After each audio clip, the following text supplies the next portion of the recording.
Purnia range के नौ IG Shivdeep लांडे किशनगंज पहुंचे, जहां एसपी कार्यालय परिसर में दिया गया गार्ड ऑफ ऑनर। मौके पर 9 जिला पदाधिकारी विशाल राज, निवर्तमान जिला पदाधिकारी तुषार सिंगला, पुलिस कप्तान सागर कुमार सहित अन्य पुलिस एवं प्रशासनिक पदाधिकारी मौजूद रहे। वहीं एसपी कार्यालय में घंटों चली वार्तालाप के बाद आईजी शिवदीप लांडे ने किशनगंज के पत्रकारों को संबोधित करते हुए पत्रकारों द्वारा पूछे गए प्रश्नों का उत्तर देते हुए बोले, एक एसपी के तौर पर मेरा यह मानना है कि जो ऑर्गेनाइज क्राइम है उस पर लगाम बिल्कुल होगी। उनके कार्यकाल में जितनी भी समस्याओं के खिलाफ उन्होंने कार्य किया है वो सभी समस्या दूर हो जाने से उनको बहुत ही अच्छा लगा तथा किशनगंज के दबंग और माफियाओं के गिरोह तक पहुंचने के लिए किस प्रकार की रणनीति बनानी होगी, ऐसी बातें भी साझा की गई। वहीं मवेशी तस्कर युवाओं को नशीली वस्तु से दूरी बनाने सहित कई मुख्य बातों को प्रशासनिक तौर पर भी समस्याओं को दूर करने के लिए कई और रास्ते बताए।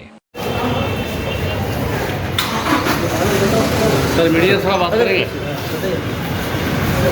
सर पहले भी रह चुके आप, फिर आए किशनगंज में सर जो है नहीं हम आ गए सर, चालू करेंगे। नहीं हम पहले नहीं रह चुके, हम सिर्फ 4 दिन के लिए आए थे उस वक्त। और उस वक्त तो एंट्री माफिया हम लोग साथ गए थे सर। तो अभी सागर से बात हुई है एसपी किशनगंज में, देखा है तो अलार्मिंग ऐसा कोई इशू मुझे लग नहीं रहा है। सागर अच्छा काम कर रहा है। अभी देखते हैं आगे और डिटेल में रिव्यू होगा क्राइम का, मैं और कुछ बोल पाऊँगा इस बारे में। आपको कुछ लगता है, कुछ सवाल है आपके, तो आप बताइए। सर किशनगंज से पुराना नाता रहा है। 1 दशक पहले आपने किशनगंज में प्रभार में भी थे सर एसपी के, तो उस समय तो किशनगंज को अच्छी तरह से जाना है, क्राइम किस तरह का है नहीं है। तो अब क्या लगता है सर जो अभी समीक्षा किए हैं? नहीं, किशनगंज से पुराना नाता ऐसी बात नहीं है भाई, हम तो बिहार वाली है, बिहारी है हमारा नाता पूरा बिहार से है। किशनगंज हम अलग नहीं मानते। पूर्णिया भी हमारा ही है, कि कटिहार भी हमारा है और अररिया भी हमारा ही है, और जहाँ से है मुजफ्फरपुर भी हमारा था। तो वो ये बात नहीं कि नाता रहा है। नाता आपने एंट्री के खिलाफ अच्छे काम किया था सर, याद है फरिंगोला से आपने कुछ लोगों को गिरफ्तारी किया था। वो ठीक है, वो निकला था, स्कैम निकला था। और हमेशा वो एज ए एसपी के तौर पे मेरा ये भी मानना है कि एक इंस्टीट्यूशन के तौर पे आपको जिला में वो काम करना चाहिए जो कि ऑर्गेनाइज तौर पे चलता है, ऑर्गेनाइज कैंप की ओर इंगित करता है। एग्जाम्पल के तौर पे अभी मैं वहाँ से कटिहार से आ रहा था तो मुझे काफ़ी अच्छा लगा। वो मरंगा में जो एक टोल चल रहा था वहाँ पे, वो दिख नहीं रहा था। ड्राइवर ने पूछा भी कि भाई ये, तो बोले नहीं सर वो आपने जब से हटाया वो हट गया यहाँ से। और यहाँ पे भी एक टोल था आते वक्त भी, वो भी हट गया। वो दोनों टोल जब मैं पूर्णिया गया था 4 दिन के लिए हट गए थे। तो ये जो वो ऑर्गेनाइज क्राइम का एक हिस्सा था। जैसे एंट्री का भी, एंट्री माफिया जो चलता था ऑर्गेनाइज क्राइम का हिस्सा है। एफसीआई में जो गोडाउन से यहाँ पे लीकेज जो था धान का वगैरह, तो वो भी एक ऑर्गेनाइज तरीका ही ये था।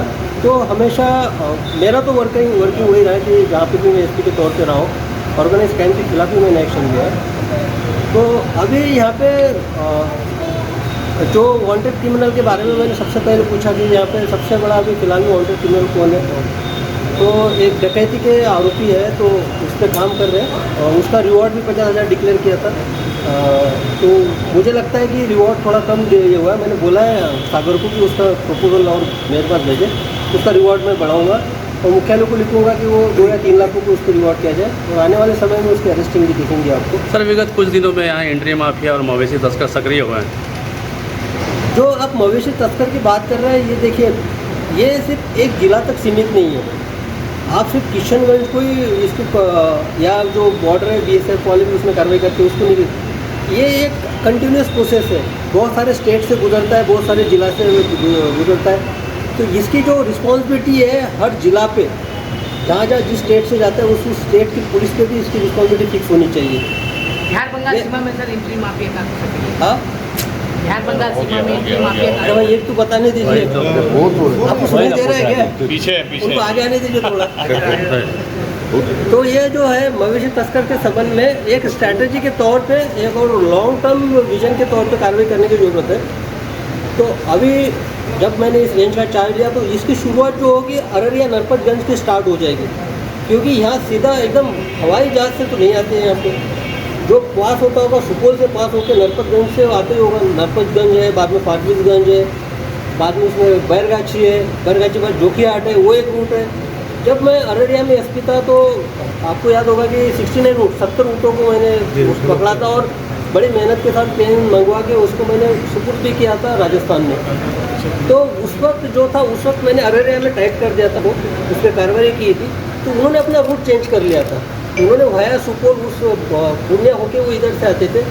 तो अब मेरे रेंज है तो मैं इंश्योर करूँगा कि मेरे रेंज से तो मैं जाने नहीं दूँगा, लेकिन मेरे साथ साथ जवाबदेही उनकी भी बनती है जिस डिस्ट्रिक्ट से वो आते हैं। सर शराबबंदी के बाद जो ड्राई नशा का पनपा है में भी काफ़ी ड्राई नशा है, और अभी सर कुछ दिन पहले जो है तस्कर जो है दंपति गिरफ्तार भी हुए हैं। सर किस तरह से नहीं, उसका तो सागर से बात हुई थी। सागर कल आया था, वहाँ पे परसों आया था मुझे मिलने, कॉल ऑन करने आया था। तो उसमें काफ़ी अच्छी कार्रवाई हुई है और उसकी प्रॉपर्टी के अटैचमेंट के लिए एक इनिशिएट होगा। उसने जो भी अवैध संपत्ति अर्जित की है वो गवर्नमेंट के सपोर्ट करने की प्रक्रिया को इनिशिएट करेगा सागर।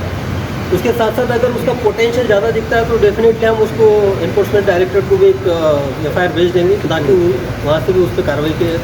अभी भी सर चल रहा है इसमें का कारोबार, अभी भी चल रहा है, पनप रहा है किशनगंज में, और काफ़ी लोग इसमें संलिप्त है। सफेद पोस्ट नहीं, जो आप जो ड्रग्स की बात कर रहे हैं या जो स्मैक की बात कर रहे हैं, ये देखिए ये डिफरेंट लेयर में होता है। अब मैंने नारकोटिक्स में काम किया है और इंटरनेशनल कार्टेल के को भी बस्ट करने का काम किया मुंबई में। तो एग्जांपल के तौर पे बताता हूँ, कोकेन का कंजम्पशन यहाँ पे नहीं है। मुंबई में कोकेन का कंजम्पशन होता था, प्लांट बनता था, और जब वहाँ तक आता था जो कंज्यूम करता था उसके बीच में 23 लेयर होती है, 23 लेयर है ना, 1 2 3 4 ऐसे। तो यहाँ पे पहले देखना पड़ेगा कि ये जो इसका बैकवर्ड चेन है, जो बैकवर्ड लिंक है, तो कहाँ से कौन है मेन माफिया, किसको देता है, डिस्ट्रीब्यूटर कौन है, डिस्ट्रीब्यूटर के बाद नीचे आते हैं जो बेचते कौन है। तो ये जो आप जिनकी बात कर रहे हैं ये फुट सोल्जर्स हैं उनके, जो माफिया के। तो फुट सोल्जर को पकड़ना पुलिस का तो काम है, लेकिन मेरी जो सोच है, जो सप्लाई चेन के जो इंचार्ज है यहाँ पे, जो सप्लाई चेन के माफिया है, उनको कंट्रोल करना, तो उस पर हम कार्रवाई करेंगे। सर अभी लॉटरी का पर्चा में भी अभी क्या फिर जमीन आपके कार्यकाल तो फायरिंग वायरिंग बहुत इशू था यहाँ पे, और चाय बागान के जो डॉक्यूमेंट्स को लेके बहुत सारी ज़मीन हड़पी गई थी। तो उस बारे में एक डिटेल रिपोर्ट मैंने उस वक्त सरकार को भेजी थी। तो अब वो मुझे पता नहीं उसका रिपोर्ट का बाद में क्या हुआ है। तो एक बार अब अपने नॉलेज में तो मैं एक बार सर अभी जमीन माफियाओं को जो माफियागिरी कर रहे हैं उनके लिए कुछ सर का संदेश, जो बड़े पैमाने पर विवाद हो रहा है शहर में या ग्रामीण क्षेत्रों में?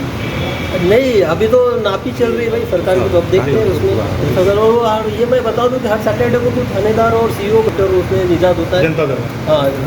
जय गुरुदेव हॉस्पिटल महोली रोड मथुरा। हमारे यहाँ minor OT, emergency, ICU, PICU, NICU, सभी प्रकार के CT स्कैन, एक्सरे, अल्ट्रासाउंड, अत्याधुनिक पैथोलॉजी लैब, प्राइवेट एवं जनरल वार्ड, डिलक्स रूम, महिला चिकित्सकों द्वारा डिलीवरी सुविधा, आंखों का ऑपरेशन, दांतों का उपचार, सभी प्रकार के ऑपरेशन, उचित दर पर दवाइयाँ, 24 घंटे एम्बुलेंस सुविधा। जनपद में सबसे कम दर पर 100 रुपये में OPD सुविधा उपलब्ध है। संपर्क करें 8650777901।